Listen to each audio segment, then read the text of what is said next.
Hello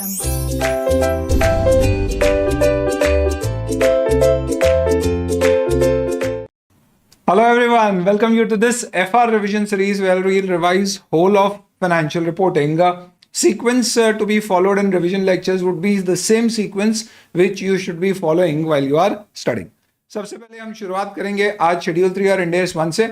exam point of view से important schedule 3 इंडेस 1 का 5 to 15 marks का हो सकता है. कंपलसरी क्वेश्चन में कई बार इसका क्वेश्चन देखने को मिलता है. ये डिस्कशन एज सच शेड्यूल 3 का डिवीजन 2 प्लस इंडेस 1 का डिस्कशन है. इन दोनों के डिस्कशन के साथ आप फाइनेंशियल स्टेटमेंट में balance sheet, statement of profit and loss, statement of changes in equity का फॉर्मेट और इनसे रिलेटेड सारे के सारे नोट्स प्लस अदर डिस्क्लोजर्स और कंसोलिडेटेड फाइनेंशियल स्टेटमेंट कैसे बनाए जाते हैं उसके कनेक्टेड डिस्क्लोजर्स समझ सकते हैं. इन पर्टिकुलर चैप्टर के अंदर जो क्वेश्चंस दिए गए हैं वो दो तरह के हैं. एक कॉम्प्रिहेंसिव क्वेश्चंस होते हैं जो एग्जाम में आए तो 10 से 15 मार्क के हो सकते हैं, जिसमें आपको एक बैलेंस शीट दी जाएगी, नोट्स दिए जाएंगे जिसमें कई सारी एरर्स होंगी और कहा जाएगा करेक्टेड बैलेंस शीट बताइए या एरर्स आइडेंटिफाई करिए. ये क्वेश्चंस फाइनल अकाउंट के क्वेश्चंस के जैसे होते हैं, कॉम्प्रिहेंसिव क्वेश्चन. इनको आंसर करने के लिए आपको पूरे के पूरे शेड्यूल 3 इंडेस 1 का ऐसा ज्ञान होना चाहिए कि वहां पे क्वेश्चन का एडजस्टमेंट पढ़ते से ही आपको क्लिक होए कि ये चीज एग्जैक्टली कहां जाएगी. We'll have to be very very minute in our discussion because you may get a question which में simply give you an example जहां आपको कह दे कि हमने एक लोन लिया है 500 करोड़ का जो 100 करोड़ हर साल रिपेबल है. अब 500 करोड़ में 400 हमें मालूम है नॉन करंट है, 100 करंट है, पर करंट में फाइनेंशियल लाइबिलिटी में जाएगा, फाइनेंशियल लाइबिलिटीज के अंदर क्या अदर फाइनेंशियल लाइबिलिटी में जाएगा या बोरिंग्स में जाएगा. इस तरह तक की बारीकी में हमको डिटेल दिमाग में रखना होगी. इस कॉन्टेक्स्ट में इन रिवीजन लेक्चर्स को आप सुनेंगे. दूसरे तरह के क्वेश्चन होते हैं 5 मार्क के क्वेश्चन जिसमें एक पर्टिकुलर एरिया से रिलेटेड आपसे एडजस्टमेंट पूछा जा सकता है. सबसे पहले शेड्यूल 3 3 डिविजन में बनाया जाता है. डिवीजन 1 एएस, डिवीजन 2 इंडेस और डिवीजन 3 इंडेस फॉलो करने वाली एनबीएफसी इस पे लगता है. आपके सिलेबस में सिर्फ डिवीजन 2 होता है. डिवीजन 2 के अंतर्गत देखा जाए तो 2 पार्ट होते हैं. पार्ट 1 बैलेंस शीट का फॉर्मेट और पार्ट 2 P&L का फॉर्मेट. हालांकि general instructions balance sheet, P&L साथ ही साथ में financial statements, consolidated financial statements के दिए जाते हैं.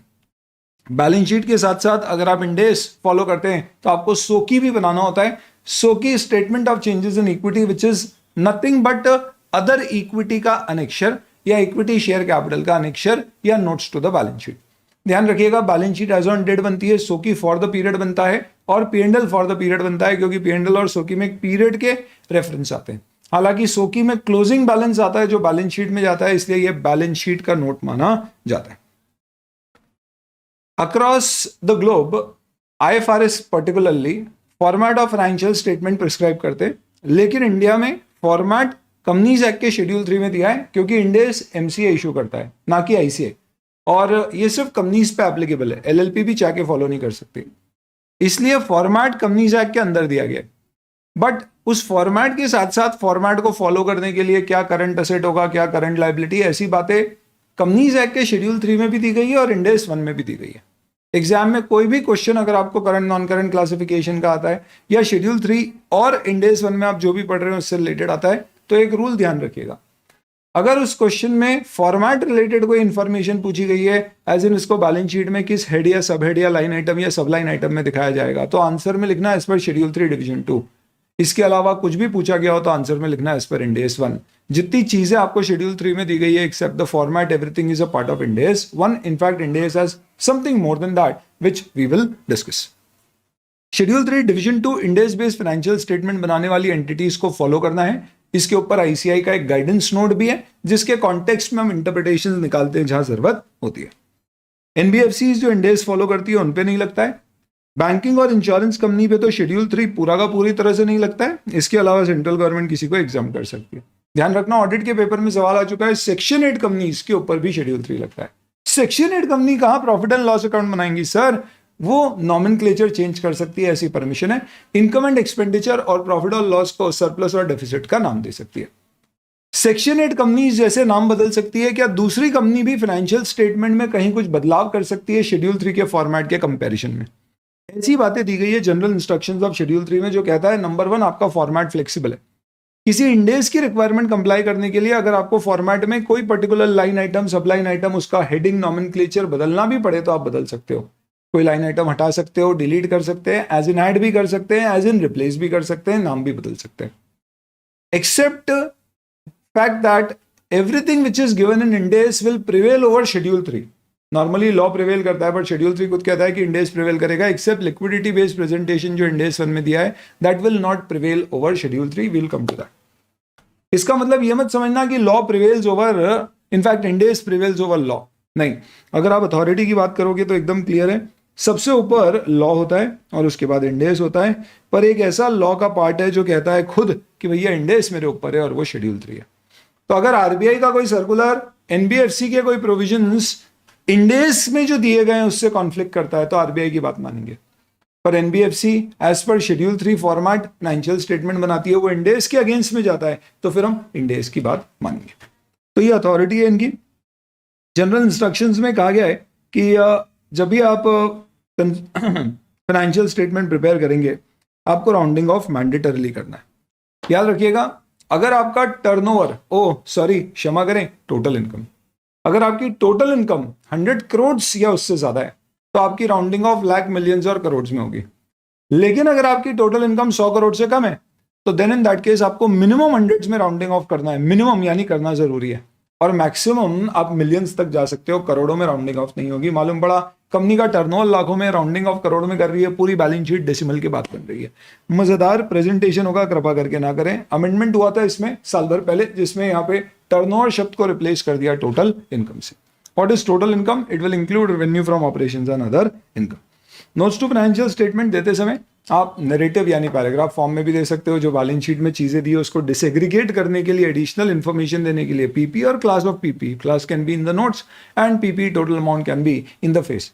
तो डिसएग्रीगेशन के लिए, या कई बार ऐसी इन्फॉर्मेशन जो फाइनेंशियल स्टेटमेंट में दिखती नहीं है, जैसे कौन सी एसेट गिरवी रखी गई है, उसके लिए भी आप नोट्स बना सकते हो। कोई लीगल केस पेंडिंग है, कंटिंजेंट लायबिलिटीज है, वो भी नोट्स में आ सकती है।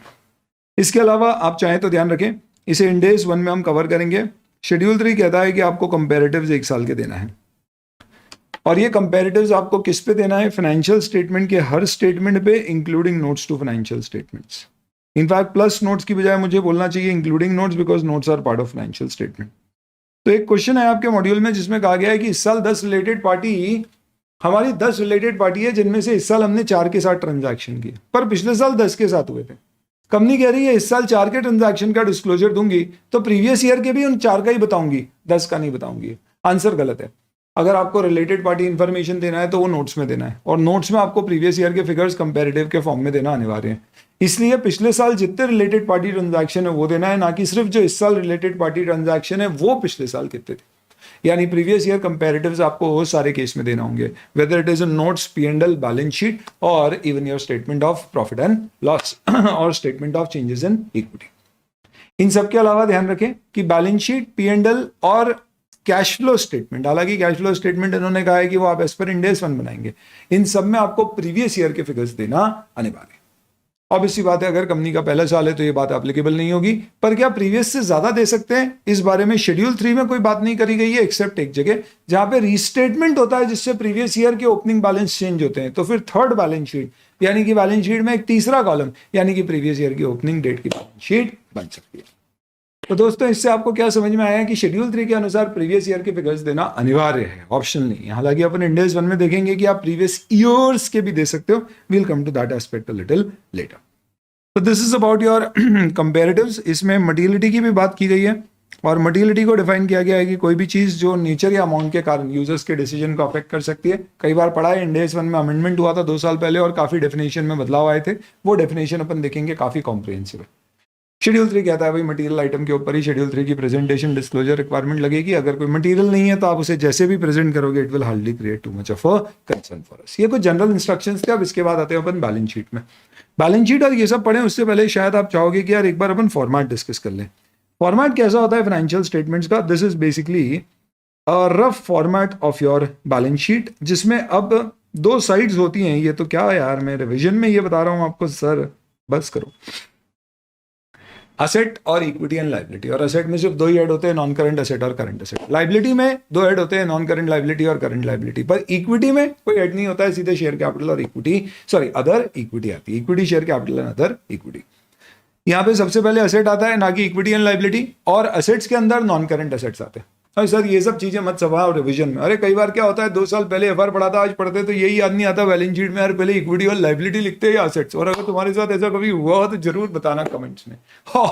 खैर, तो सबसे पहले असेट्स में नॉन करंट असेट्स आएंगे। नॉन करंट असेट्स के अंदर क्या आएगा, प्रियंका चोपड़ा के आईपी एड्रेस से गवर्नमेंट ऑफ इंडिया ने उसके बॉयफ्रेंड को पकड़ा और बोला दो प्रियंका हमें दो। PC which is property plant equipment और उससे related capital work in progress. IP investment property, government of India goodwill other intangible assets intangible under development. BF biological assets financial assets. दो डेफर्ड टैक्स असेट्स और others. ये आपके sequence है, Priyanka Chopra, IP address, government of India, boyfriend, BF, दो। इतनी सारी line items है जो आपको देना है नॉन करंट असेट में। सबसे ज्यादा है current asset, current liability, non current liability में फिर सिर्फ 4 लाइन आइटम। करंट असेट्स की 4 लाइन आइटम आपकी होती है, सबसे पहले आती है इन्वेंट्री, फिर फाइनेंशियल असेट्स, उसके बाद टैक्स और उसके बाद अदर्स। सिमिलरली आप नॉन करंट लाइबिलिटी में जाओगे तो वहां पे financial liability, deferred tax liability, provisions और अदर्स। करंट में जाओगे तो वापस से वहां पे financial liability, tax liabilities, other current liabilities और शॉर्ट टर्म प्रोविजंस। यानी बाकी सब जगह देयर आर 4 लाइन आइटम्स। मैंने कहा फ्लेक्सिबल फॉर्मेट है, कम ज्यादा किसी कंपनी में हो सकता है, डजंट मैटर्स, बट ये एक सजेस्टेड फॉर्मेट, इसलिए इसे इलस्ट्रेटिव फॉर्मेट बोल सकते हैं एट बेस्ट।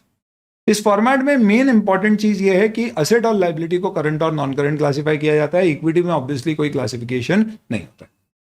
तो प्रेफरेंस शेयर कैपिटल कहां जाएगा, अगर वो इक्विटी में जा रहा है किसी कारण से तो फिर वो इक्विटी में रहेगा, करंट नॉन करंट कुछ भी नहीं होगा, भले ही 1 साल बाद रिडीमेबल कन्वर्टेबल जो भी है। लेकिन अगर प्रेफरेंस शेयर कैपिटल लाइबिलिटी है तो फिर क्लासिफाई करना पड़ेगा between non current liabilities and current liabilities. तो हर जगह आपको करंट और नॉन करंट का बाइफर्केशन देना है, और इस कारण से now we'll have to jump to our discussion on current और non current. Current non current का डिस्कशन किया गया है बेसिकली आपके general instruction schedule 3 of division 2 के अंतर्गत, जिसमें डिफाइन किया गया है करंट असेट को 4 रूल्स के आधार पे। क्या कहा गया है, current assets are assets that are expected to be realised और इंटेंडेड टू बी सोल्ड और consumed. expected to be realized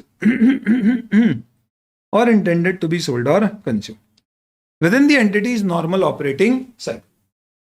तो क्या ऐसा रहे कि कंपनी की नॉर्मल ऑपरेटिंग साइकिल के अंदर रियलाइज यानी इन कैश हो जाए, या कंज्यूम हो जाए रॉ मटेरियल जैसी कोई चीज है तो, या सेल भी हो जाए भले ही पैसा बाद में आए, ऑपरेटिंग साइकिल में बस मूवमेंट हो जाए, तो अपन मान लेंगे, क्या मान लेंगे कि this in itself is a current asset. Second rule आपका कहता है इन्वेंटरी हमेशा करंट है, पर इसको लिखने का तरीका अलग है, primarily held for trading in ordinary course of business. Third rule आपका कहता है expected to be realise within 12 months after the reporting period. और चौथा रूल आपका कहता है कैश और cash equivalent unless it is restricted from being exchanged or used or to settle a liability for a period of more than from the end of the reporting period or after the reporting date। ये 4 rules को exam में आपको rule 1 2 3 4 नहीं करना है। कभी question आए तो जो रेलेवेंट पार्ट है उससे भी आप आंसर दोगे तो कोई दिक्कत नहीं है। अगर एक से ज्यादा पार्ट लग रहा है तो आप 2 पार्ट दे दीजिए या पूरे करंट असेट्स की डेफिनेशन दे दीजिए। प्रोविजन क्या कहता है, चारों में से अगर आप किसी भी एक के अंतर्गत करंट क्लासिफाई हुए तो आप करंट है, अदरवाइज आप नॉन करंट है। पहली बात तो ये चारों और रूल्स हैं। अब हर रूल की अपनी अपनी विशेषता है। पहला रूल ऑपरेटिंग साइकिल के ऊपर बेस्ड होता है। व्हाट इज ऑपरेटिंग साइकिल बाद में डिस्कस करेंगे। अभी यूं समझ लो कि आज धंधा शुरू किया तो एक साइकिल पूरा कंप्लीट करके पैसा लगाया, जो उसको माल खरीद के बना के बेच के इनकैश करने का जो समय है वो ऑपरेटिंग साइकिल। इस ऑपरेटिंग साइकिल में आपने माल खरीद के कंज्यूम भी कर लिया, भले ही बिका, पैसा आया नहीं आया, पड़ा हुआ माल आपने प्रोडक्शन में इशू भी कर दिया, रखा हुआ फिनिश गुड्स आपने बेच भी दिया, तो माना जाएगा ये करंट। यानी यहाँ पे इंपॉर्टेंट नहीं है कि ऑपरेटिंग साइकिल अगर 18 महीने है तो 18 महीने में कैश है तो करंट हो। अगर आपके मन में करंट वही होता है जो 12 महीने में कैश दे देता है तो आप लिक्विड सोच रहे हो, वो लिक्विड नहीं है, करंट है। लिक्विड और करंट में फर्क है। Liquid is realisable within 12 months, current is something which is realisable within 12 months, which is one part of it, और प्राइमरली हेल्ड फॉर ट्रेडिंग और expected to be realized or intended to be sold or consumed in the operating cycle, और cash और cash equivalent unless restricted। ये चारों में से किसी में भी आए तो आप करंट हो। तो सबसे पहले रूल की कुछ इंपॉर्टेंट विशेषताएं उसका आप ध्यान रखें। पहला रूल में आप कभी भी करंट और नॉन करंट क्लासिफिकेशन सिर्फ वर्किंग कैपिटल से रिलेटेड आइटम्स यानी ऑपरेटिंग आइटम से ही करना, यानी पीपी जैसी चीज का कभी भी पहले रूल से क्लासिफिकेशन नहीं होगा। मेरा ऑपरेटिंग साइकिल 5 साल का रियल एस्टेट का बिजनेस है और मैंने एक मशीन खरीदी है 4 साल की लाइफ की, तो ये करंट नहीं होगी। क्यों? क्योंकि पीपी के लिए पहला रूल एप्लीकेबल ही नहीं है, ये सिर्फ goods, raw material, advance to supplier, इस तरह की चीजों पे लगेगा। पहले रूल में ध्यान रखना कि आपको जिस दिन आपने असेट रिकॉर्ड किया उस दिन से चेक करना है, ना कि बैलेंस शीट डेट से। हालांकि इंस्टीट्यूट के स्टडी मटेरियल में एक क्वेश्चन है जिसमें उन्होंने जिस दिन बुक्स में रिकॉर्ड हुआ है वो डेट नहीं दी है, तो अज्यूम किया आंसर में कि बैलेंस शीट डेट से ही चेक करना, ऑपरेटिंग साइकिल वाला रूल। पर रियल में ऐसा नहीं है, वहां पे इंफॉर्मेशन कम थी तो शायद उन्होंने अज्यूम किया, और क्या करते तो ये ऑपरेटिंग साइकिल आइटम पे लगेगा। इसमें जिस दिन आपने असेट रिकॉर्ड किया उस दिन से ऑपरेटिंग साइकिल में रियलाइज, सेल, कंज्यूम कुछ भी हो जाए तो माना जाएगा ये करंट। तो आज मैंने एडवांस टू सप्लायर दिया रॉ मटेरियल के लिए, ये तारीख थी 1 जनवरी 2022। 1 जनवरी 2020 को एडवांस टू सप्लायर दिया है रॉ मटेरियल के लिए, और इसमें 6 महीने बाद तो गुड्स आएंगे, लीड टाइम है 6 महीने का। आने के बाद 6 महीने तक पड़े रहेंगे, उसके बाद प्रोडक्शन में इशू होंगे, यानी 12वें महीने में प्रोडक्शन में इशू होगा। 12वें महीने में प्रोडक्शन में इशू होगा, उसके बाद 3 महीने बनने में लगेंगे, 15वां महीना, और फिर उसके बाद बेचने के बाद पैसा आने में 3 महीने और लगेंगे, तो टोटल कैश रियलाइज होने में 18 महीने लगेंगे। क्या ये करंट है या नॉन करंट है? तो ये लिक्विड तो नहीं है क्योंकि 18 महीने में रियलाइज होगा, पर 1 जनवरी को एडवांस बुक हुआ है, 6 महीने बाद आपके पास गुड्स आएंगे, यानी 31 मार्च को भी एडवांस ही आपकी बुक्स में। अब क्लासिफिकेशन सबसे पहले रूल 1 से करना है, तो आप 31 मार्च पे नहीं करोगे, रिकॉर्ड किया उस दिन करोगे, यानी 1 जनवरी। 1 जनवरी से आप बताइए कितने समय में आपके पास क्या क्या देख सकते हैं अपन इसमें। रियलाइज जरूरी नहीं है, सोल्ड और कंज्यूम। तो सबसे पहले क्या हो रहा है? कंज्यूम। तो कंज्यूम कितने समय में हो रहा है चेक करो। 6 महीने में आएगा, 6 महीने में कंजम्पशन में जाएगा, 12 महीने में कंजम्पशन में जा रहा है। क्या आपका ऑपरेटिंग साइकिल 12 महीने? हाँ है, तो करंट मान लो। 12 से कम है तो नॉन करंट मान लो, एज पर रूल 1। रूल 3 देखोगे तो उसमें तो नॉन करंट है, तो 1 में करंट हो गया तो आगे देखना ही नहीं है, पर नहीं हुआ तो फिर आगे देखना पड़ेगा। तो 3 में अभी यह नॉन करंट रहेगा। तो ऐसी चीजों को क्लासिफाई करने के लिए रूल 1 काम में आता है। रूल 2 बोलते हैं items held primarily for trading, ICI के गाइडेंस में बोला सारी इन्वेंट्री की आइटम इस रूल के अंतर्गत करंट क्लासिफाई होंगी। All inventory item means raw material, work in progress, finish goods, spare part. Spare part कब इन्वेंट्री होती है? जब इसकी लाइफ 12 महीने या उससे कम होती है, उससे ज्यादा वो पीपी हो जाती है। कभी क्वेश्चन परफ्यूज करने को आए कि कोई स्लो मूविंग स्टॉक है, हमारी कंपनी है जिसका ऑपरेटिंग साइकिल 12 महीने का है, पर कुछ स्टॉक 2 साल से बिका नहीं है और लगता है 2 साल बाद बिकेगा। हालांकि शेल्फ लाइफ है उसकी, इतना चलता है, पर बिका नहीं है अभी, तो भी आप करंट मानोगे। आंख बंद करके इन्वेंट्री आए, raw material, work in progress, finish goods, कुछ भी एडवांस टू सप्लायर नहीं, तो आप उस केस में क्या करिएगा? उसे करंट मान दीजिएगा एज पर रूल 2, और कुछ देखने नहीं। फिर थर्ड रूल कहता है expected to be realise 12 months after the end of the reporting period. ये लिक्विडिटी बेस्ड है, जो कहता है ये बैलेंस शीट डेट से चेक करना है, नॉट की डेट ऑफ रिकॉग्निशन से। तो मैंने किसी को क्रेडिट सेल करी है 1 जनवरी को, तो ये डेटर मेरी बुक्स में ट्रेड रिसीवेबल 1 जनवरी को आया। इसका 14 मंथ्स का क्रेडिट पीरियड है, ऑपरेटिंग साइकिल तो काफी कम है, 12 महीने, 14 मंथ्स का क्रेडिट पीरियड है। तो क्या ये करंट होगा या नहीं? तो 1 जनवरी से 14 मंथ्स, पर मुझे चेक करना है 31 मार्च। 31 मार्च से it will be 14 minus 3 months हो गए, तो 11 months. 11 month from the balance sheet date expected to be realised है, करंट माना जाएगा। हालांकि यहाँ एक्सपेक्टेड टू बी रियलाइज देखना होता है, ना कि एक्चुअल रियलाइजेशन। तो व्हेन आई से एक्सपेक्टेड टू बी रियलाइज, मतलब क्या हुआ इसका? अगर आपकी एक्सपेक्टेशन है कि डेटर ड्यू हो रहा है 11 मंथ्स में, पर पेमेंट तो वो और 6 महीने बाद करेगा क्योंकि रुलाते रहेगा, तो आप इसे नॉन करंट मान लो। यानी यहाँ पे 2 चीजें इंपॉर्टेंट है, एक बैलेंस शीट डेट से चेक करना है, और दूसरा एक्सपेक्टेशन देखनी है कब मिलेगा, ना कि लीगल राइट कब का है। ध्यान रखिएगा, यहाँ पे रियलाइजेशन के 2 मतलब होते हैं, या तो कैश मिलेगी या कोई लाइबिलिटी जो एग्जिस्टिंग आपकी बुक्स में है उसको पे करने के काम आएगी, तो माना जाएगा कि ये रियलाइज्ड है। प्रीपेड एक्सपेंस टाइप की चीजें रूल 1 में क्लासिफाई होंगी ऑपरेटिंग साइकिल के अंतर्गत। सिक्योरिटी डिपॉजिट टाइप की अगर चीजें हैं तो कहां क्लासिफाई होंगी? बड़ा अच्छा क्वेश्चन है। अगर आपने सिक्योरिटी डिपॉजिट बिजनेस से रिलेटेड दिया है, 2 तरह के सिक्योरिटी डिपॉजिट होंगे। जैसे इलेक्ट्रिक का कनेक्शन फैक्ट्री में लगाया, सिक्योरिटी डिपॉजिट दिया, ये कैपिटल नेचर का, इस पे रूल 1 नहीं लग सकता है, तो रूल 3 लगेगा। रूल 3 कहता है is it expected to be realise within 12 months after the end of the reporting period. I know electricity deposit मैंने दिया है, अगर मैंने कनेक्शन कल कटवाया तो 3 महीने में रियलाइज कर लेंगे, लेकिन for a fact I know that ये कनेक्शन मैं नहीं कटवाने वाला, ये तो लंबे समय तक चलेगा, तो मेरी एक्सपेक्टेशन नहीं है इसे रियलाइज करने की, इसलिए मैं इसे नॉन करंट क्लासिफाई करूं। पर अगर मैंने सिक्योरिटी डिपॉजिट दिया है, क्योंकि मेरा कंस्ट्रक्शन का काम है, मैं रोड कंस्ट्रक्ट करता हूं सरकार के लिए, और हर कॉन्ट्रैक्ट में सरकार मुझसे सिक्योरिटी या अर्नेस्ट मनी डिपॉजिट लेती, तो ये ऑपरेटिंग आइटम हो गई है, तो इस पर रूल 1 भी लग सकता है, 3 भी लग सकता है। 3 में लगता है कि expected to be realise within 12 months, हमने बोला नहीं। तो 1 में देखो ऑपरेटिंग साइकिल मेरा 5 साल का है, क्या लगता है 5 साल में रिकवर हो जाएगा? हाँ लगता है, तो फिर उसे करंट मान लो, अदरवाइज उसे नॉन करंट मान लो। ऐसे चलती है ये सारी चीजें, तो ध्यान रखना हर शब्द का अपना इंपॉर्टेंस। और आखिरी रूल कैश और कैश इक्विवेलेंट की बात करता है। रूल 3 की सबसे अच्छी बात यह है कि सारे प्रोविजंस पे लगता है। एक और अच्छी बात यह है कि रूल 3 में ऐसा नहीं है कि एक असेट हमेशा पूरी तरह से कैसे क्लासिफाई होगा, करंट या नॉन करंट। इनफैक्ट ऐसा हो सकता है part of the asset could be current and part of the asset could be non current. जैसे कि मैंने 100 रुपए का लोन दिया है आपको और बोला हर साल अगले साल से 20-20 रुपए देना, ब्याज छोड़ो। अभी मेरी बुक्स में एसेट आ रहा है 100 का, आप 20 अगले साल दोगे और बचे हुए 20 करके अगले 4 सालों में दोगे। तो मेरी बुक्स में 20 में करंट दिखाऊंगा और बचा हुआ 80 नॉन करंट दिखाऊंगा। कारण इसका यह है कि जो अगले साल मिलने वाला है वो करंट है, उसके बियॉन्ड जो मिले वो नॉन करंट। ये सारे प्रोविजंस यहाँ दिए हैं, वील क्विकली गो थ्रू दीस प्रोविजंस आल्सो। पहले एक बार चारों रूल समझा दूं। एग्जाम में रूल 1 2 3 4 मत लिखना, फिर मेरे पास फोन आता है अरे कौन सा रूल है यार बताओ जरा, हमको बच्चे लिखे जा रहे। इसलिए आप सिंपल लिखना इस पर शेड्यूल 3 डिविडेंड 2। आखिरी कहता है कैश और कैश इक्विवेलेंट। देखो दोस्तों, टेक्निकली स्पीकिंग कैश और कैश इक्विवेलेंट अपने आप में करंट एसेट है, पर ऐसा नहीं है कैश और कैश इक्विवेलेंट ही है। डेफिनेशन कैश और कैश इक्विवेलेंट की कहां से लूं?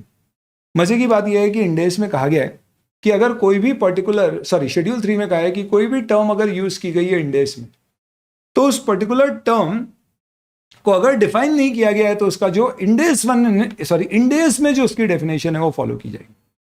इस कारण से मुझे मजबूरन कैश और कैश इक्विवेलेंट की डेफिनेशन लेने कहां जाना पड़ेगा? इंडेस 7 पे।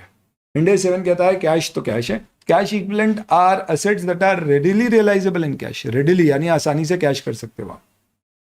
कितने समय में? रेडिली रियलाइजेबल इन कैश कितने समय में? विद इन 3 मंथ्स यूजुअली, ऐसा आईसीआई ने क्लैरिफाई किया। तो बैंक में एफडी करी है 3 महीने की, तो आप कैश इक्विवेलेंट मान लो।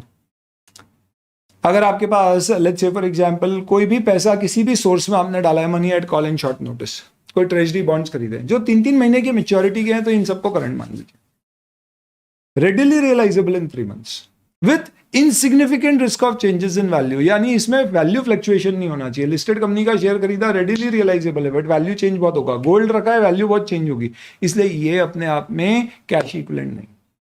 तो कैश इक्विवेलेंट में क्या आता है? वैसी चीजें जिनका नेचर है कि वो एज गुड एज कैश है, इट्स जस्ट दैट मैंने कैश रखने की बजाय कहीं इन्वेस्ट कर दिया, थोड़ा हो सकता है कमा लूं या सेफ है।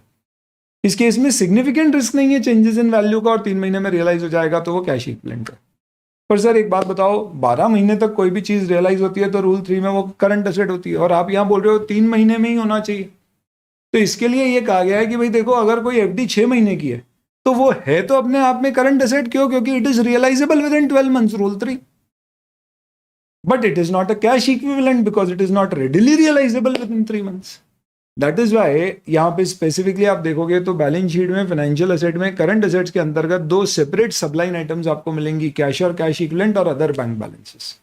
तो कोई भी 3 महीने से ज्यादा और 12 महीने के अंदर तक का बैंक बैलेंस आपके पास है एफडी और स्टॉक का, जो after 3 but up to 12 months में रिकवर होगा, तो आप उसे करंट एसेट दिखाना, फाइनेंशियल एसेट भी दिखाना, वो इंडेक्स 32 में देखो फाइनेंशियल एसेट क्या होता है, पर दिखाना अदर बैंक बैलेंसेस में, ना कि कैश इक्विवेलेंट।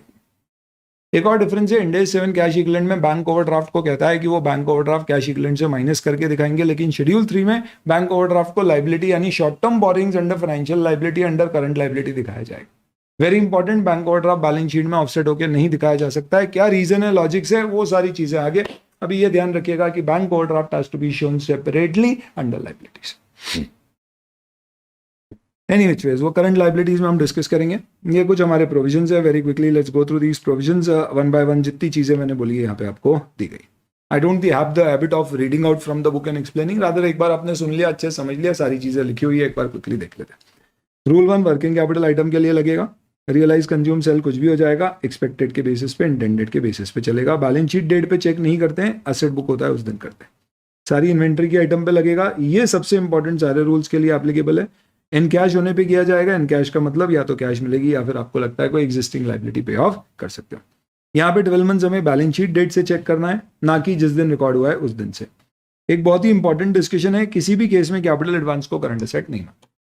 तो रूल 3 में परेशान करने के लिए एक सवाल पूछा कि मैंने एक मशीन खरीदनी थी, उसके लिए मैंने एडवांस दिया, तो हमें चाहिए एक रोबोट। वो रोबोट हमारे लिए रोज आके क्या करेगा, हमारा होमवर्क करेगा। अरे छोड़ो यार, हमने हमारे बिजनेस में एक रोबोट ऑर्डर करने के लिए एडवांस दिया है, 6 महीने बाद रोबोट आ जाएगा, हमारा ऑपरेटिंग साइकिल 12 महीने का है। बैलेंस शीट डेट से 6 महीने में रोबोट आने वाला है, क्या मैं इसे करंट मान लूं? सवाल ही नहीं उठता। क्यों सर? रूल 3 में एक्सपेक्टेड टू बी रियलाइज्ड है, पड़ेगा। हाँ पड़ गया, रियलाइज थोड़ा ना हो रहा है। क्या ये रोबोट आपको 6 महीने में रियलाइज हो रहा है? अरे 6 महीने में तो रोबोट आ रहा है, रियलाइजेशन यानी एनकैश, एनकैश थोड़ी ना होगा, मेरा तो इंटेंशन ही नहीं है उसका एनकैश करने। तो इस कारण से ध्यान रखिएगा दोस्तों कि रोबोट के केस में, सॉरी कैपिटल एडवांस के केस में, कोई भी एसेट अगर आप कैपिटल नेचर की खरीदने के लिए एडवांस देते हो, इसे कैपिटल एडवांस कहते हैं। तो ये कैपिटल एडवांस हमेशा नॉन करंट एसेट होगा, भले ही 1 महीने बाद आपके पास एसेट आने वाला है, क्योंकि किस रोल में इसे करंट करोगे? रूल 1 लगेगा नहीं ऑपरेटिंग साइकिल वाला, रूल 2 लगेगा नहीं इन्वेंट्री वाला, रूल 4 लगेगा नहीं आपका कैश और कैश इक्विवेलेंट वाला, तो बचेगा आपका सिर्फ रूल 3 बोलता है रियलाइज, रियलाइज ये कभी होना ही नहीं है। इसलिए बोलते हैं फिक्टिशियस एसेट अगर किसी कारण से कभी भी आपकी बुक्स में दिख रहे हों, शेयर इशू एक्सपेंस आप डेफर कर रहे हो, औले खर्चा बुक कर रहे हो, तो ये रियलाइज तो होने नहीं वाले हैं, सिर्फ राइट ऑफ होने वाले हैं। तो ऐसा मत करना कि 5,000 का शेयर इशू एक्सपेंस है जिसमें से 1,000 अगले साल और बाकी का 4,000 अगले सालों में, तो 1,000 करंट एसेट और बाकी 4,000 नॉन करंट एसेट। पूरा नॉन करंट एसेट है क्योंकि ये रियलाइज नहीं होने वाला है, तो रूल 3 में नॉन करंट है, बाकी 3 रूल इनके ऊपर एप्लीकेबल नहीं। चलिए, तो फिक्स एसेट कभी भी करंट क्लासीफाई नहीं होते। ये सिर्फ कब करंट क्लासीफाई होते हैं? जब ये हेल्ड फॉर सेल हो जाए। यानी मेरे पास एक मशीन है, 10 साल की लाइफ थी, उसको 9.5 ईयर्स हो चुके हैं, 6 महीने बाद लाइफ खत्म हो जाएगी, उसके बाद बेच दूंगा। अभी ये पीपी आ रही है बुक्स में, तो आप इसे नॉन करंट एसेट ही शो करोगे। सर ऐसा क्यों? क्योंकि आप बताओ, आप इसे रियलाइज करने के लिए रखे होगे? अभी नहीं सर, अभी तो नहीं रखे हैं, तो इसका मतलब आप सोचो ही मत कि कब रियलाइज होगी। इसको यूज करने के लिए रखा है, तो आप इसे नॉन करंट एसेट दिखाओगे। तो ये तो अंगूठा छाप रूल बना लो आप एकदम। आप क्या करिए, अंगूठा लगा दीजिए इस बात पे, यह खबर छपवा दो, अखबार में पोस्टर लगवा दो, स्टडी टेबल पे, क्या कि फिक्स एसेट उर्फ पीपी और फिक्स एसेट उर्फ पीपी ये कभी नहीं होते करंट यार, यानी हमेशा non current. Capital advance, PP, ये सब हमेशा नॉन करंट एसेट्स होंगे। हाँ, पर अगर मेरा एसेट रिटायर्ड फ्रॉम यूज हो गया और बेचने के लिए रखा है, जिसे बोलते हैं non current asset held for sale, तब उस पर्टिकुलर केस में हो सकता है, अगर आपको लगता है 6 महीने में इनकैश हो जाएगा, देन इन दैट केस में भी आप उसे करंट क्लासीफाई कर सकते हो, not otherwise. Prepaid expense, supplier वगैरह, ये सब इस रूल में, रूल 3 में नहीं क्लासीफाई होंगे, ये रूल 1 में हो सकते हैं। लोन बोरोवर से 50 का लिया है, 10 अगले साल पेबल है, तो उसे क्या माना जाएगा? Current asset. इसमें एक बहुत ही खतरनाक एडजस्टमेंट है जो आपको सुन के आपके हो सकता है कि आपको एकदम से रिलेट ना हो पाए, पर कृपा करके याद रखना। ईएमआई का कंसेप्ट समझते हो? Equated monthly instalment. इसकी फीचर ये होती है कि अगर आप ईएमआई पे करते हो तो आप क्या ब्याज अलग से पे नहीं करते हो, उसी में इनकॉर्पोरेटेड होता है। एक आसान सवाल लेता हूँ। सपोज फॉर एग्जाम्पल मैंने बैंक से लोन लिया, 10 लाख रुपए का लोन लिया है, 4 साल में रीपे करना है, और बैंक ने इक्वेटेड एनुअल इंस्टॉलमेंट बना दी है, ईएमआई की बजाय ईएआई। कितने की बनाई है? तो एक तरीका था बैंक 2.5 लाख प्लस जो भी एक्चुअल इंटरेस्ट लग रहा है उस साल का, लेट्स से 12% लोन है, उस हिसाब से पैसे ले ले। पर मैंने बोला इससे तो हर साल अलग अलग लगेगा, शुरू में ज़्यादा पैसा देना पड़ेंगे क्योंकि 10 लाख पे ब्याज लगेगा, अगले साल 7.5 लाख पे लगेगा। पर मेरे पास ऐसा नहीं है कि शुरू में पैसे ज़्यादा है बाद में कम है, तो आप इक्वेट कर दो। तो बैंक ने किसी लॉजिक से कोई कैलकुलेशन वगैरह जमाया, जो भी रेट परसेंट था उसका, और किसी तरह से ये कैलकुलेशन करके, लेट्स से फॉर एग्जाम्पल ऐसा मान लीजिए आप कि बैंक ने हमारा क्या कर दिया, ये पर्टिकुलर अमाउंट कर दिया, लेट्स से 3 लाख, तो इसको 3 लाख कर दिया। सर कम हो जाएगा, जो भी एग्जाम्पल लेना है तुमको, समझो 6% लोन है, ठीक है ना, चलो तो 3 लाख कर दिया। अब आपको 3 लाख कितनी बार पे करना है बेटा? यू हैव टू पे इट 4 ईयर्स। तो टोटल कितना पे कर रहे हो आप? 12 लाख अगेंस्ट 10 लाख। तो इसमें ब्याज कितना शामिल है? 50,000 पर एनम नहीं, टोटल 2 लाख, शुरू में ज़्यादा बाद में कम आएगा। इफेक्टिव इंटरेस्ट रेट निकल जाएगी, अमोर्टाइजेशन टेबल बन जाएगा, वो सब छोड़ो। मेरा सवाल है कि ईयर 1 के एंड पे रीपेमेंट अभी शुरू नहीं हुआ है, तो लोन 10 लाख का है, अभी अभी लिया था, इसमें से नेक्स्ट इंस्टॉलमेंट आपकी 3 लाख की ड्यू है। कई बार बच्चे ऐसा करते हैं कि 10 लाख के लोन में से 3 लाख को करंट दिखा देते हैं और 7 लाख को नॉन करंट दिखा देते हैं, जो कि बिल्कुल गलत है। अरे गलत है, गलत है, गलत है, बिल्कुल गलत है। क्यों गलत है? आपको ये बोलना पड़ेगा कि भाई आप जब अगली इंस्टॉलमेंट दोगे तो कब दोगे? से 1 साल बाद।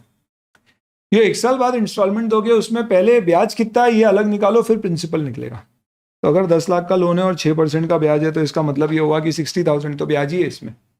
इसका मतलब ये होगा कि जो आप अगले साल 3 लाख रुपए, यानी आज से 1 साल बाद 3 लाख दोगे, उसमें 60,000 तो ब्याज के, क्योंकि एक वेटेड एनुअल इंस्टॉलमेंट है, तो प्रिंसिपल का 2,40,000 ही है। तो आपको ये सोचना है कि नेक्स्ट ईयर की इंस्टॉलमेंट पे करने के बाद, ब्याज लगने के बाद, सब कुछ होने के बाद अगले साल कितना बैलेंस बचेगा, वो नॉन करंट है। तो इस लॉजिक से 2,40,000 रुपीज ही प्रिंसिपल से एडजस्ट होगा, 7,60,000 रुपीज आपका एक साल बाद बचेगा। तो आपको 10 लाख आज कैसे दिखाना है, 7.60 नॉन करंट और 2.4 करंट। हे भगवान, ये तो बहुत ही खतरनाक वाला सर एडजस्टमेंट आपने बता दिया है। ओ माय गॉड, हमारे तो तोते उड़ने लग गए हो प्रभु। रिवीजन है, इसको एक बार वापस से रिवाइंड करके सुन लेना। नहीं समझ में आया तो कमेंट में क्वेश्चन पूछना, आंसर मिलेगा आपको, बिल्कुल मिलेगा। नहीं मिले तो क्या करोगे सर, बताओ आप। नहीं मिले तो अगली बार मत पूछना। चलिए, इसी के साथ आपका डिस्कशन कंप्लीट होता है करंट एसेट्स और नॉन करंट एसेट्स का। अब आपको मैं एक काम की बात बता देता हूं, इससे तुम्हें काफी सहूलियत होगी। ये कुछ रूल्स हैं, ये रूल्स पढ़ लीजिए। What are these particular rules and what do these rules say? What was there? I don't believe this. चलिए, कुछ हुआ है, कुछ हो गया है, कोई दिक्कत नहीं है। आपको मैं ऐसे अपनी अभी एफआर की नई बैच शुरू हुई है, उसके बोर्ड नोट से बता देता हूं। ये देखिए, इसके अंतर्गत साफ साफ देख लीजिए आप क्या कहा गया है। ये कुछ चीजें दोस्तों, ये ध्यान रख लेना, तुम्हारे काम आ जाएगी। कभी एग्जाम में चिट ले जानी हो करंट नॉन करंट की तो ये ले जाना। PP, capital work in progress, goodwill, intangible assets, intangible under development, ये सब हमेशा नॉन करंट होते हैं। भले ही इसकी रिमेनिंग यूजफुल लाइफ 6 महीने, 2 महीने, 1 महीने, पर ये हमेशा नॉन करंट रहेंगे क्योंकि इसका नेचर रियलाइज करने का ही नहीं। इन्वेस्टमेंट कैश इक्विवेलेंट के अलावा किए हैं तो ये डिपेंड करेगा कि ये within 12 months expected to be realised है तो करंट, नहीं तो नॉन करंट। तो ये डिपेंड हो जाएगा। कैश और कैश इक्विवेलेंट करंट होंगे, हालांकि उसके ऊपर अभी डिस्कशन रिस्ट्रिक्शन का मैं करूंगा आपके साथ। लोन दिए हैं तो ये दोनों होंगे। इसका जो प्रिंसिपल अमाउंट बचने वाला है अगले साल खत्म होने पे, वो नॉन करंट है, बचा हुआ करंट है। इन्वेंट्री ऑलवेज करंट होती है, डिस्कस किया। ट्रेड रिसीवेबल दोनों हो सकते हैं, within operating cycle realise होना है या 12 months after the reporting date realise होने वाला है तो करंट, नहीं तो non current. Deferred tax asset Bharat में हमेशा नॉन करंट एसेट माना जाता है, ऐसा इंडेज में दिया गया है। ये कार्व आउट है क्योंकि आईएफआरएस में ऐसा नहीं है, उसमें इसको करंट नॉन करंट दोनों बांटते हैं, पर यहाँ नहीं। टैक्स रिफंडेबल है, आपको लग रहा है 12 महीने में रिकवर हो जाएगा, आजकल हो जाता है तो करंट बताइए, otherwise non current. Capital advance हमेशा नॉन करंट हो गया। गुड्स और सर्विस के डिपेंड करेगा कि ऑपरेटिंग साइकिल में गुड्स आके कंज्यूम हो जाएंगे या फिर क्या 12 महीने में आपको लगता है माल आके बन के बिक के रियलाइज हो जाएगा, हालांकि इस पे ऑपरेटिंग साइकिल वाला रूल ही लगे। सिक्योरिटी डिपॉजिट डिपेंड्स, अभी मैंने आपको समझाया। अगर आपने ऑपरेशंस के लिए दिया है तो आपको रूल 1 और 3 चेक करना है, अगर आपने कैपिटल के लिए दिया है तो सिर्फ रूल 3 के बेसिस पे देखना है। ध्यान रखना है यहाँ पे एक्सपेक्टेड टू बी रियलाइज है। कई बार सिक्योरिटी डिपॉजिट आप चाहो तो कल रिकवर कर सकते हो, पर आपने जिस कॉन्ट्रैक्ट में दिया वो टूट जाएगा और आप तोड़ना नहीं चाहोगे, जैसे इलेक्ट्रिसिटी के केस में, तो वहां पे फिर आप इसे नॉन करंट ही क्लासिफाई करेंगे क्योंकि you don't expect to realise it. ये कुछ बेसिक रूल्स हैं जिससे आप क्लासिफिकेशन कर सकते हैं। एक बहुत ही टिपिकल सा डिस्कशन आपको कैश इक्विवेलेंट का करवा देता हूँ। कैश और कैश इक्विवेलेंट में एक चीज समझ लेना दोस्तों, कई बार ऐसा होता है कि आपके बैंक अकाउंट में पैसे रखे हुए और वो जो पैसा रखा है उसको ईयरमार्क कर दिया है या कोई स्पेसिफिक पर्पस के लिए रखा है। गवर्नमेंट से ग्रांट मिली है 50 लाख की और उसको सेपरेट बैंक अकाउंट में रखी है और बोला है बस इससे आप सिर्फ और सिर्फ क्या कर सकते हो, तनख्वाह दे सकते हो और कुछ नहीं कर सकते। तो इस साल की तनख्वाह देने के बाद भी 40 लाख रखे हुए हैं, इससे और कुछ नहीं कर सकता पर तनख्वाह पे कर सकता हूँ। क्या ये करंट एसेट है? हाँ। क्यों? क्योंकि मैं इसे यूज कर सकता हूँ। किसके लिए? तो ये कैश तो नहीं है पर इससे लाइबिलिटी सेटल हो सकती है। तो फोर्थ पॉइंट कहता है कैश और कैश इक्विवेलेंट करंट है। ये करंट तब नहीं होंगे जब इसमें किसी प्रकार का ऐसा रिस्ट्रिक्शन है कि ना तो इसको कैश कर सकते हैं ना कोई एग्जिस्टिंग लाइबिलिटी पे कर सकते हैं 12 महीने तक कम से come after the reporting period. यानी 31 मार्च 22 की बैलेंस शीट में अगर आपके पास कोई बैंक बैलेंस रखा है जिसे 31 मार्च 23 तक, रिपीट, 31 मार्च 22 की बैलेंस शीट में आपके पास कोई बैंक बैलेंस रखा है जिसे 31 मार्च 23 तक ए ना तो आप विड्रॉ कर सकते हो, बी ना आप आपकी कोई लाइबिलिटी पे करने के लिए उसे यूज कर सकते हो, तो उसे नॉन करंट मानना, नहीं तो करंट। तो जीएसटी में मेरा कैश लेजर में बैलेंस रखा है, मैं इसको यूज कर सकता हूं for the purpose of paying what, GST tax liability, तो ये करंट है। पर आपको लगता है जो बैलेंस पड़ा हुआ है वो आपका जो टैक्स लाइबिलिटी साल भर का होगा उससे भी ज्यादा है, तो फिर आप सोचो कि आप रिफंड मांग सकते हो। हम मांग सकता हूं तो भी ये करंट होगा, पर हमें लगता नहीं हम रिफंड मांग पाएंगे या पैसा मिल पाएगा, तब जाके नॉन करंट होगा।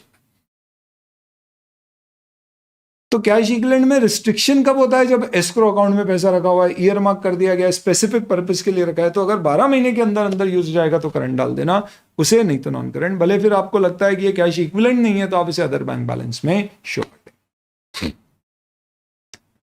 ये आपका डिस्कशन किसका कंप्लीट हो जाता है? कैश और कैश इक्विवेलेंट का। Now jump on to current liabilities, pretty similar to current assets. पहला एक्सपेक्टेड टू बी सेटल्ड, अब इसमें कंज्यूम तो होगी नहीं, लाइबिलिटी खा गए, वो मुझे आ गया खा गए किसी के पैसे, ऐसा नहीं होता, लाइबिलिटी सेटल होती है। तो expected to be settle within the entity's normal operating cycle. Rule 1, primarily held for trading in ordinary course of business, ये डेरिवेटिव वगैरह में होता है, टिपिकल चीज है। Third, it is due to be settle 12 months after the end of the reporting period. तो यहां पे जो है ये एक्सपेक्टेड शब्द यूज नहीं किया गया दोस्तों, लाइबिलिटी के केस में ड्यू यूज किया गया, अभी एक्सप्लेन करता हूं। And finally the settlement of which can not be deferred beyond 12 months from the reporting date, यानी एंटिटी के हाथ में इसका सेटलमेंट डिफर करना beyond 12 months from the reporting date नहीं है। 4 रूल है, फटाफट सुन लीजिए। पहला रूल क्या कहता है, expected to be settled in the company's normal operating cycle. और इसमें एक प्रॉब्लम है, इंस्टीट्यूट का स्टडी मटेरियल में आखिरी में क्वेश्चन दिया गया है जो 2021 के स्टडी मटेरियल में ऐड किया गया था, इसके ऊपर सवाल भी पूछ चुके हैं, इंस्टीट्यूट पे कोई जवाब नहीं दिया इंस्टीट्यूट ने अभी तक, इसके ऊपर एग्जाम में भी सवाल आ चुका है, तो शायद अब वापस से नहीं आए, तो बेचारे एक बार बच्चे ऑलरेडी सफर कर चुके हैं। मुद्दा क्या है ये समझ लो, मेरे कंपनी का ऑपरेटिंग साइकिल, मेरी कंपनी का operating cycle let's say for example 18 महीने का है, और मेरा एक ट्रेड पेबल है जो 15 महीने का है, जो बैलेंस शीट डेट पे ही रिकॉर्ड हुआ। क्या ये करंट है? ऑफ कोर्स करंट है। क्यों? Rule 3 of answer 1, expected to be settled in the company's normal operating cycle. अरे 31 मार्च को मैंने कोई माल खरीदा उधारी पे, 15 महीने के अंदर अंदर इस माल का मुझे पेमेंट करना था, मेरा ऑपरेटिंग साइकिल 18 महीने का है, with in the operating cycle ये सेटल होने वाला है, तो ये करंट है। रूल 2 में करंट नहीं होगा, वो इन्वेंट्री जैसा है। रूल 3 में नहीं होगा क्योंकि एक्सपेक्टेड टू बी पेड या सेटल्ड, या सॉरी एक्सपेक्टेड बोल दिया, due to be settled after the reporting date within 12 months है, तो ये 12 महीने में नहीं हो रहा है, बैलेंस शीट डेट से कब हो रहा है? 15 months में। और फोर्थ अपने आप में can not differ settlement beyond 12 months, तो वो एप्लीकेबल नहीं। तो पहले रूल ही लग रहा है इस पे। पहला रूल बोलता है expected to be settled in the company's normal operating cycle. 18 महीने की साइकिल है, और क्रेडिटर कितने का है, ट्रेड पेबल कितने का है, 15 महीने का। क्वेश्चन आगे बोलता है मैंने माल खरीदा, 15 महीने की उधारी है, 18 महीने की ऑपरेटिंग साइकिल है, मेरा पास्ट एक्सपीरियंस बोलता है कि मैं उसे 20 महीने में पैसे देने वाला हूं, यानी 15 months का क्रेडिट पीरियड है, पर 5 महीने उसको गोल गोल घुमाऊंगा, चक्कर खिलाऊंगा, और 20 महीने में पैसे दूंगा। इंस्टीट्यूट ने सिंपल आंसर एक लाइन का दे दिया, ये करंट लायबिलिटी है, कोई एक्सप्लेनेशन वगैरह कुछ भी नहीं। करंट लायबिलिटी कहना सही होता अगर पहले पॉइंट में लिखा होता due to be settled in the company's normal operating cycle, पर वहां पे लिखा हुआ है expected to be settled in the company's normal operating cycle. तो इस पर्टिकुलर केस में ये expected to be settled beyond operating cycle है, पर ये due to be settled within operating cycle है। इस लॉजिक से ये नॉन करंट हो सकता था रूल 1 में, पर इंस्टीट्यूट ने करंट माना है, तो या तो आप इंस्टीट्यूट को लिख के इसको सही करा लो, नया दुआ करो एग्जाम में नहीं आए और आ जाए तो फिर भगवान भरोसे जो आईसीआई का आंसर है वो लिख देना। क्या लिख देना कि भैया ये करंट। ध्यान रखो पहले वाले पॉइंट में इस रूल में एक्सपेक्टेड लिखा है और तीसरे में ड्यू लिखा है। अगर क्वेश्चन ऐसा होता सर ये तो बहुत सारा हो रहा है इसीलिए रिवीजन में जा रहा है, जितनी बार रिवाइंड करके देखना हौले हौले देखना, पर एक बार ये सारा सुन लोगे तो आपको कहीं पर भी कोई कंफ्यूजन रहेगा तो आपको ध्यान रहेगा रिवीजन लेक्चर में ये सारी चीजें आई थी, इसको अपन आराम से देख सकते हैं। स्टडी के लिए आप क्या कर सकते हो कि ना time stamps in your comments. तो थर्ड और फर्स्ट पॉइंट में फर्क समझिए। 31 मार्च पे मैंने कोई मशीन उधारी पे खरीदी थी जिसे पैसा देना है विद इन 12 months, 12 महीने में बैलेंस शीट डेट्स, पर लगता है कि इसको 15 महीने में दूंगा तो चलेगा। तो दोस्तों रूल 3 लग गया यहां पे। रूल 3 क्या कहता है? एक्सपेक्टेड टू बी, नहीं, ड्यू टू बी सेटल्ड। तो रूल 3 भी सही है, क्यों? क्योंकि लाइबिलिटी में एक्सपेक्टेशन नहीं देखना चाहिए, ड्यू देखना चाहिए। तो रूल 1 में भी फिर expected to be settled in normal operating cycle की जगह ड्यू लिखा होना चाहिए था, पर जो है अपन उस बारे में बात कर रहे हैं। तो मशीन के लिए कैपिटल एडवांस, सॉरी मशीन के लिए उधार लिया है तो वो रूल 1 में आएगा नहीं, ऑपरेटिंग आइटम नहीं है। सिमिलर रूल जो अपन ने एसेट में पढ़े थे लाइबिलिटी भी लागू होते। 2 में जाएगा नहीं, इन्वेंट्री नहीं है, 3 में जाएगा। Is it due to be settled 12 months from the reporting date? The answer is yes. तो ये करंट है, भले ही आपको लगता है कि आप 12 महीने के बाद भी पैसे दोगे उसको तो चलेगा। तो ध्यान रखना 3 में क्लासीफाई करोगे, 12 महीने वाला रूल देखोगे तो हमेशा ड्यू देखोगे, पर ऑपरेटिंग साइकिल में लिखा तो एक्सपेक्टेड है, पर इंस्टीट्यूट वहां पे भी ड्यू देख के आंसर दिया एक क्वेश्चन का। एक और क्वेश्चन ले। सपोज फॉर एग्जाम्पल आपके पास कोई प्रेफरेंशियल कैपिटल है जिसको आपको रिडीम करना है और इसका रिडम्पशन पीरियड कब है? 15 महीने बाद है, और आप इसे फाइनेंशियल लाइबिलिटी मानते हो, ऐसा मान लो। इक्विटी होता तो ये बात ही नहीं होती, पर मुझे लगता है कि उसमें मेरे पास ऑप्शन है कि मैं जल्दी भी रिडीम कर सकता हूं और मेरा एक्सपेक्टेशन है कि मैं 6 महीने में ही रिडीम कर दूंगा। तो क्या मैं इसे करंट मान लूं? The answer is no. Preference share capital पे रूल 1 नहीं लगेगा, 2 नहीं लगेगा, 3 देखो 3 के अंतर्गत is it due to be paid within 12 months नहीं है, 15 मंथ्स में ड्यू है। मेरी इच्छा तो जल्दी दे सकता हूँ, प्रीमेच्योर रिडम्पशन कर सकता हूँ, पर इंटेंशन कहाँ लिखा है, एक्सपेक्टेशन कहाँ लिखा है, कहीं इंटेंडेड एक्सपेक्टेड नहीं लिखा है, तो आपको ड्यू देखना है। ड्यू 12 के बाद है, थर्ड रूल में सीधे नॉन करंट खत्म। और फिर चौथे वाले पार्ट पे आइए, ये काफी इंपॉर्टेंट है, liability that can not be deferred, जिसका सेटलमेंट डिफर नहीं किया जा सकता है 12 months beyond the reporting period, that is also to be classified as current. 12 months beyond the reporting period का सेटलमेंट डिफर नहीं हो सकता है। इसका मतलब क्या है, अगर कंपनी अपनी इच्छा पे अपने आप से किसी लाइबिलिटी को बैलेंस शीट डेट के 12 महीने धकेल सकती है, अधिकार है उसके पास ऐसा, then in that particular case अधिकार होने पे फिर वो ऐसा कर सकती है क्या कि उसे नॉन करंट क्लासिफाई कर ले। क्योंकि देखो कंपनियां चाहेगी चीजें ज्यादा नॉन करंट क्लासिफाई करे, उससे फायदा क्या होगा, उनको नॉन करंट क्लासिफाई करने से लिक्विडिटी पोजीशन ठीक दिखेगी। कभी करंट लाइबिलिटी ज्यादा हो गई करंट एसेट से तो गड़बड़ हो सकती है, इस कारण से समझिए वो ऐसा चाहेगी। तो इसके लिए क्या दिया है लॉजिक कि भैया अगर चाहने से कुछ नहीं होता, राइट है क्या, तो मेरा एक प्रेफरेंस शेयर कैपिटल है जिसे मैं चाहूं तो 1 साल में रिडीम करूं, चाहूं तो 1 साल बाद करूं, क्योंकि मेरे पास उसमें एक रोल ओवर ऑप्शन है, एक्सटेंशन ऑप्शन मेरे पास, यानी अपने पास बोली तो कंपनी के पास, कंपनी बोलता है बॉस कि मेरे पास ऑप्शन है 1 साल में ड्यू हो रहा है, I can roll it over और extended by 1 more year. Company की इच्छा नहीं एक्सटेंड कर, अरे इच्छा नहीं देखना, क्या कंपनी के पास एक शर्त रहित अनकंडीशनल राइट है? हाँ है। लॉजिक ऐसा है कि साल भर बाद कंपनी पे खूब लिक्विडिटी प्रेशर आया और कंपनी नहीं झेल पाई तो कंपनी क्या करेगी, बोलेगी भैया 1 साल बाद पैसे देंगे, तो बच जाओगे। तो अगर राइट कंपनी के पास है दोस्तों, then in that case you will say I have unconditional right to defer settlement beyond 12 months. In that particular case I will say that this is what not a current liability, क्योंकि company has unconditional right to defer. फिर वो चाहे या नहीं इससे important नहीं है। उल्टा केस लेते हैं, एक प्रेफरेंस शेयर है 12 months from the balance sheet date due to be paid है, कंपनी के पास कोई ऑप्शन नहीं है उसको सेटल करने का या एक्सटेंड करने का। किसके पास ऑप्शन है? होल्डर के पास। यानी इस बार कॉलर कंपनी के नीचे है, होल्डर के ऊपर है। होल्डर चाहे तो उसको 1 साल बाद बोल सकता है लाओ पैसे दे दो, बोल सकता है 1 साल और होल्ड कर लो, अच्छा इसमें डिविडेंड मिल रहा है। अब आप बताइए, मुझे लगता है होल्डर एक्सटेंड कराएगा क्योंकि डिविडेंड बहुत बढ़िया मिल रहा है, तो क्या नॉन करंट मान ले? नहीं यार, साफ साफ लिखा हुआ है ना, किसके हाथ में आपके पास पावर होना चाहिए? कंपनी के हाथ में। क्या लिखा है? It cannot be deferred for settlement beyond 12 months from the reporting date. That means it is not in the hands of entity to defer settlement beyond 12 months. Entity अगर चाहे तो आगे बढ़ा सकती है, तो वो नॉन करंट होगा। अगर एंटिटी के पास ऑप्शन नहीं है बढ़ाने का, होल्डर के पास है, तो फिर आप देखो ड्यू सबसे पहले कब हो सकता है? With in 12 months. तो करंट है, आगे सोचने की जरूरत नहीं। एक और बात बोली गई है, अगर कोई लाइबिलिटी इक्विटी शेयर में सेटल होती है तो वो हो सकता है इक्विटी क्लासीफाई हो, उसकी बात मैं नहीं करूंगा, फाइनेंशियल इंस्ट्रूमेंट करेगा।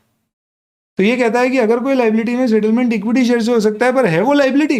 ऐसा पॉसिबल है। जब होल्डर के पास ऑप्शन होता है तो वो लाइबिलिटी क्लासीफाई होती है, भले ही ऑप्शन उसके पास कन्वर्ट या रिडीम का। ऐसी पर्टिकुलर सिचुएशन में ध्यान रखना दोस्तों, सेटलमेंट कैश में होना है या अपने शेयर्स देके, इससे आपका करंट नॉन करंट का क्लासिफिकेशन अफेक्ट नहीं होगा।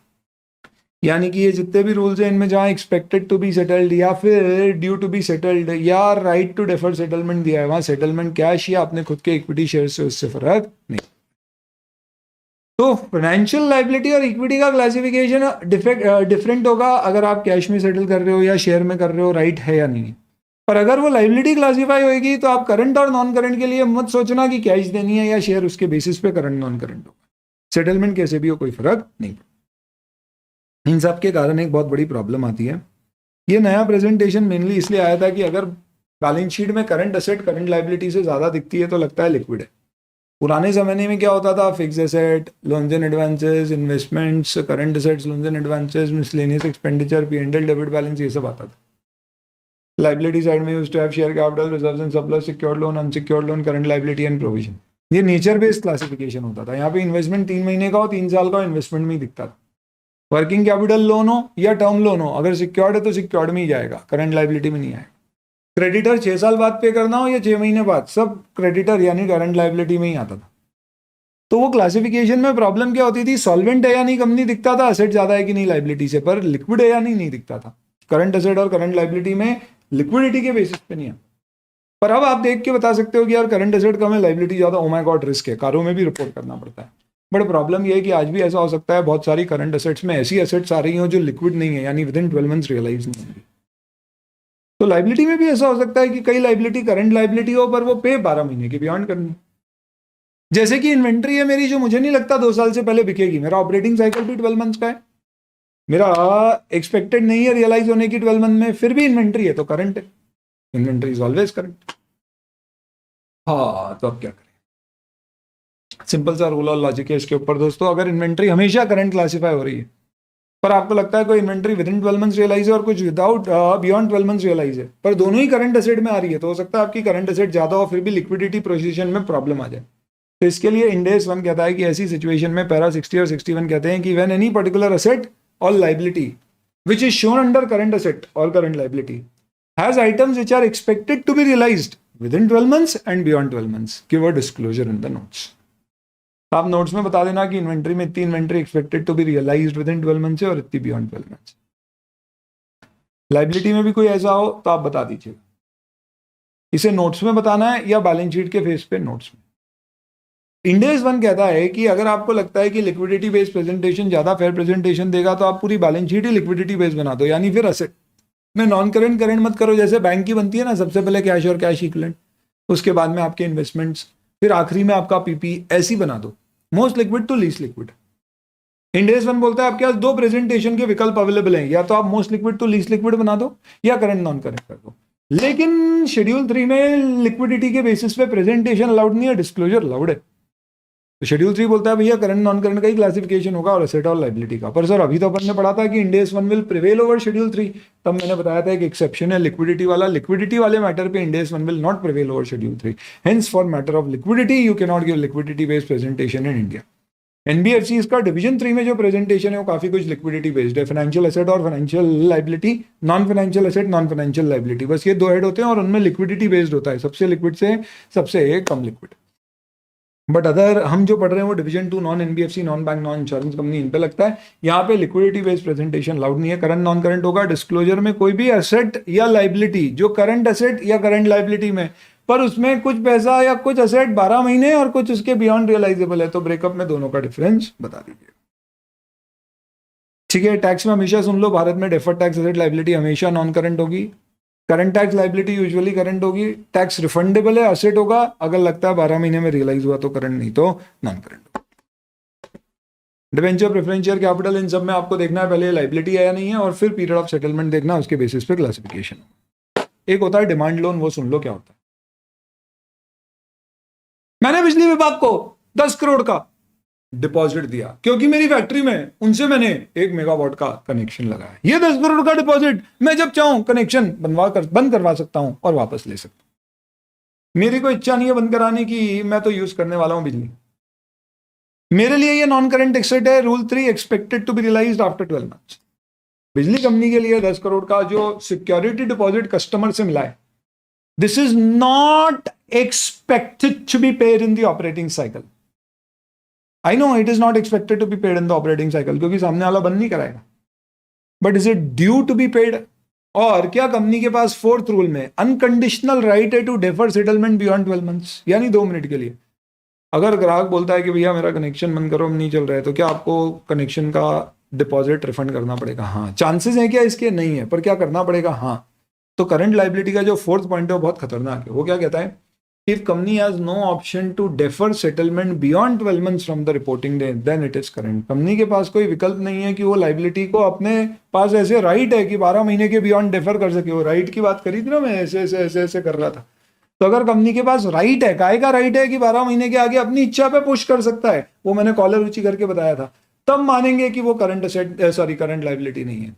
आप बताइए जो इलेक्ट्रिसिटी कंपनी है उसको जो डिपॉजिट मिला है, क्या उसके पास राइट है 12 महीने बियॉन्ड एक्सटेंड करने का? नहीं। अगर रिफंड हुआ तो कल देना पड़ेगा।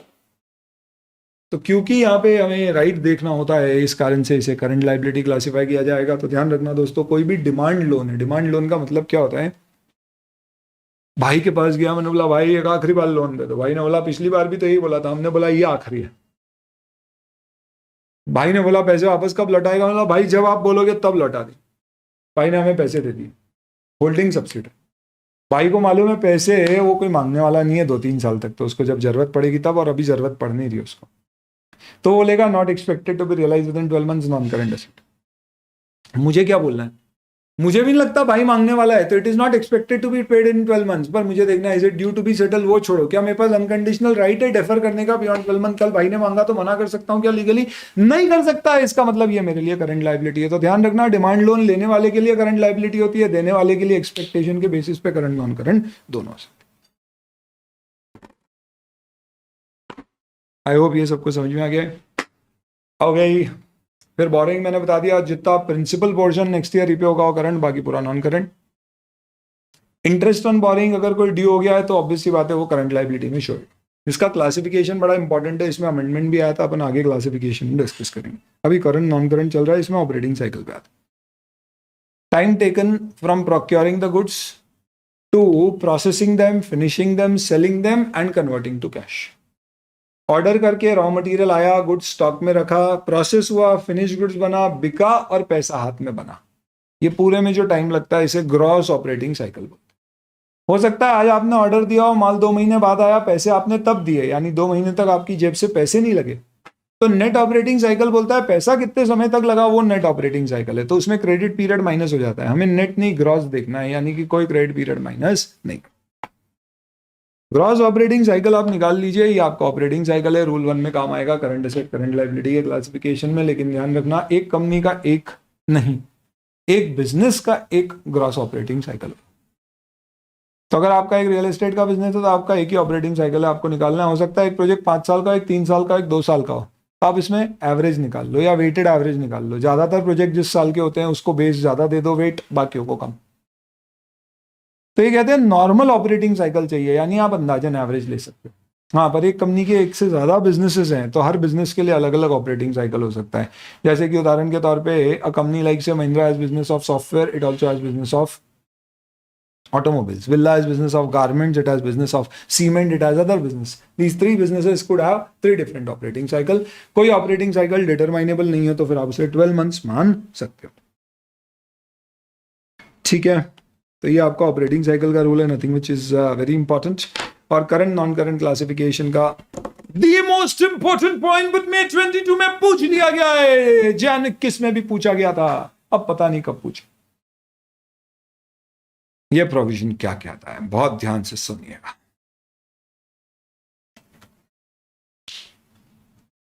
बैंक से मैंने लोन लिया, 5 साल के लिए लिया, 5 साल बाद उसे रीपे कर, इस दौरान बैंक के प्रिंसिपल का कोई रिपेमेंट नहीं करना, ऐसा कॉन्ट्रैक्ट में लिखा हुआ। ये लोन लिया गया था जनवरी 2022 में, ब्याज को छोड़, लोन में कंडीशन डाली गई थी, कंडीशन के अंतर्गत कहा गया था 14 फरवरी के पावन दिन प्रमोटर को 20% पैसा इस प्रोजेक्ट में खुद का लगाना होगा, नहीं लगाने पर बैंक के पास अधिकार आ जाएगा कि बैंक पूरा पैसा मांग सकती है। पूरा पैसा बैंक बोल सकती है अभी क्या, अभी दे दो मुझे मेरा पैसा। 1st Jan 2022 I took a loan. 14th Feb 2022 promoter had to bring their contribution, failing which the bank can demand the payment or of the loan immediately. Whole loan would become payable on demand. ये contract में लिखा हुआ है। अब अगर 14 Feb को नहीं आया पैसा तो इसे कहते हैं there is a breach of loan convenient condition. Bank के पास राइट आ गया है तो भले ही बैंक मांगे या ना मांगे, but the loan is now due for settlement. In fact now you don't have unconditional right to defer it beyond 12 months. तो 4th पॉइंट से ये करंट लायबिलिटी हो जाएगी, इतना बड़ा लोन। इसके लिए आईएफआरएस और इंड AS ने कहा है कि अगर कोई ब्रीच होने से नॉन करंट लोन करंट हो रहा है तो अगर आप उस ब्रीच में एक्सटेंशन ले लो और ये एक्सटेंशन ऐसा मिल जाए कि ये लोन किसी भी कंडीशन में, किसी भी अवस्था में बैलेंस शीट डेट से 12 महीने तक ऑन डिमांड पेबल नहीं होगा, तो उस केस में आप इसे नॉन करंट क्लासिफाई कर दें। तो हम गए मार्च के महीने में, हमने बोला नहीं ला पाया प्रमोटर, कंडीशन कंट्रीब्यूशन जमा करो, माफ करो, नहीं ला पाएगा वो, बैंक ने वेव कर दिया, चलो ठीक है कोई दिक्कत नहीं, रखो लोन, तो नॉन करंट कर दो 31 मार्च को। हमने बोला भाई प्रमोटर कंट्रीब्यूशन ले आएगा, 2 साल और लगेंगे, बैंक ने अलाउ कर दिया, तो अब 2 साल तक तो बैंक पैसा मांग ही नहीं सकती है, तो भी नॉन करंट कर दो। हमने बोला 30 जून तक का समय दे दीजिए महोदय, 30 जून तक प्रमोटर लेके आ जाएगा, उन्होंने परमिशन दे दी। अब 30 जून तक नहीं लाया प्रमोटर तो क्या होएगा, हो सकता है रीपेबल हो जाए, तो ऐसे केस में फिर इसे नॉन करंट क्लासीफाई नहीं कर सकते, भले ही अब आपके हाथ में पैसा लाना। बट रूल क्या कहता है कि ब्रीच होने के बाद नॉन करंट की जगह करंट सिर्फ एक ही शर्त में होगा, जब आपने एक्सटेंशन प्राप्त किया या वेवर मिल गया बैंक से कम बैलेंस शीट डेट से 12 महीने 31 मार्च से 12 महीने तक कोई भी कंडीशन में लोन रिपेबल ऑन डिमांड नहीं है। इस ब्रीच के कारण अब लोन वापस से रिपेबल ऑन डिमांड नहीं होगा। तो एक्सटेंशन कम से कम 12 महीने from the balance sheet date मिलना चाहिए। अब सवाल ये उठता है कि मैं बैंक से ये वेवर एक्सटेंशन कब तक लेके आ सकता हूँ। IFRS कहता है बैलेंस शीट डेट 31 मार्च तक, लेकिन इंड एस कहता है up to the approval of financial statements, इसलिए ये कार्व आउट है। तो कभी ऐसा आ जाए कि आपकी एक फॉरेन सब्सिडरी है, तो बताओ वहां के नॉर्म्स के अनुसार वो IFRS फॉलो करती है, तो फिर उसे क्या क्लासीफाई करना पड़ेगा अगर बैंक से एक्सटेंशन 31 मार्च के बाद but approval of financial statement से पहले मिला है। हम बोलेंगे वो करंट क्लासीफाई करेगी IFRS में, लेकिन हमें नॉन करंट क्लासीफाई करना पड़ेगा। कंसोलिडेटेड फाइनेंशियल स्टेटमेंट में इसके ऊपर एक चैप्टर पे इस मुद्दे पे क्वेश्चन भी है। तो इंडिया में और बाहर इतना सा फर्क है कि अगर आपको एक्सटेंशन मिला है तो आपको दोनों ही केस में 12 महीने से बियॉन्ड का मिलना चाहिए। बस IFRS बोलता है 31 मार्च से पहले एक्सटेंशन मिलना चाहिए। इंडिया में अप्रूवल ऑफ फाइनेंशियल स्टेटमेंट तक भी एक्सटेंशन मिला है तो इसे नॉन करंट क्लासीफाई हो सकता है। नहीं, इंडिया में बोला एक्सटेंशन बाद में भी मिला है तो इसे एडजस्टिंग इवेंट माने। पर ये पूरा रूल तभी लगता है जब ब्रीच हुआ है। सपोज 15 फेब को प्रमोटर काउंटर लाना था और 14 फेब को ही प्रमोटर गया और बोला यार मैं नहीं ला पा रहा हूँ सॉरी, या 14 को लाना था 13 को ही चले गया और बोला मैं शायद नहीं ला पाऊंगा कल, तो मुझे एक्सटेंशन दे दो। और बैंक ने बोला चलो ठीक है 15 अप्रैल तक ले आना। मैंने बोला ठीक है, अब 31 मार्च पे आप बताओ क्या ब्रीच हुआ है क्या नहीं। ब्रीच कब होता दोस्तों, जब अपना कंडीशन पूरी नहीं होती और उसके बाद अपन रिक्वेस्ट करते। समझ में आ रहा है भैया? संडे को let's say for example office बुलाया था, आपने बोला था मैं जाऊंगा और आप संडे को नहीं गए तो ब्रीच हुआ है। पर आपने सैटरडे को ही फोन लगा के रिक्वेस्ट कर दिया और बोला कि सर ये संडे मत बुला अगले संडे बुला, और उसने बोला चलो ठीक है अगले संडे आ जाना, तो then in that particular case सफाई तो चलेगी अभी 2-3 संडे। तो उस पर्टिकुलर केस में फिर आपका ब्रीच हुआ ही नहीं है। क्यों? क्योंकि आपने पहली एक्सटेंशन ले लिया। तो ब्रीच होना जरूरी है, यानी ब्रीच से पहले एक्सटेंशन मिल गया तो 12 महीने वाली कंडीशन नहीं है। फिर आप देखो ब्रीच हुआ ही नहीं है तो फिर ये रूल ही नहीं लगेगा, लोन नॉन करंट ही क्लासीफाई होगा। ये अलग अलग इसके केसेस दिए हुए हैं जिनमें ये चीज़ समझाई गई है, इसका एक्सप्लेनेशन दिया गया। इसी के साथ आपका करंट नॉन करंट का पूरा डिस्कशन कंप्लीट हो जाता है। This is first part of your revision जिसमें अपन ने करंट नॉन करंट समझा है, शेड्यूल 3 के बेसिक प्रोविजन समझे। सेकंड पार्ट में अब अपन बैलेंस शीट में क्या क्लासिफिकेशन होता है, डिस्क्लोजर्स क्या क्या दिए जाते हैं, इंड एस 1 के क्या क्या प्रोविजन है, इसको क्विकली रिवाइज करेंगे। Thank you. ये वाले प्रोविजन में थोड़ा सा हमारा एक्सटेंशन रहा है, थोड़े समय के साथ साथ स्पीड अपन थोड़ी सी और फाइन ट्यून करने की कोशिश करेंगे। But Schedule 3 I personally feel is a very important standard. We have to give that much amount of time.